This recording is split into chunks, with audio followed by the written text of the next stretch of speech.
Hey dudes, welcome back to our channel. Girls Tripோட final vlog வந்து இது ஒரு 10 days மேலே ஆயிடுச்சு வீடியோ அப்லோட் பண்ணியே. வாய்ஸ் ஓவர் கொடுக்கவே டைம் இல்லை, பேக் டு பேக் ஃபீவர் இருந்ததுனால. அதுக்கப்புறம் தான் ஓகே இப்போ கொஞ்சம் பரவாயில்ல, அதனால வாய்ஸ் கொடுத்தேன். நாங்கள் என்ன பண்ணோம், வாகமான்லேருந்து வர்க்கலா போனோம். அதுக்கு 6:30 மார்னிங் பஸ்ஸுன்னு சொன்னாங்க. நாங்கள் 5 o'clockே எழுந்து எல்லாத்தையும் எடுத்து வச்சுட்டு கிளம்பிட்டு பஸ் ஸ்டாப்புக்கு போனோம். அங்கேருந்து குமுளி போய் அப்புறமா அங்கேருந்து கோலம் போய் அங்கேருந்து நாங்கள் கார் பிடிச்சிட்டு போனோம்.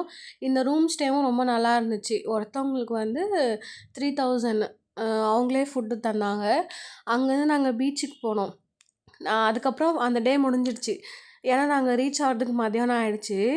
நெக்ஸ்ட் டே அப்பா மழைனா மழை, எங்கேயுமே போக முடியல. மழையில் உக்காந்துட்டோம். ஒரு வேர்ஸ்டான ஒரு எக்ஸ்பீரியன்ஸ் தான் வர்க்கலாவில். ஏன்னா வாகமானில் ஜீப்பில் ஓடாடணும், ஒன்றும் தெரிஞ்சுக்கல. வர்க்கலாவில் வந்து மழையில் மாட்டி ரொம்ப அவஸ்தைப்பட்டுட்டோம். முடிஞ்சு வர வரைக்கும் ஃபோன் பேசுகிறேன்.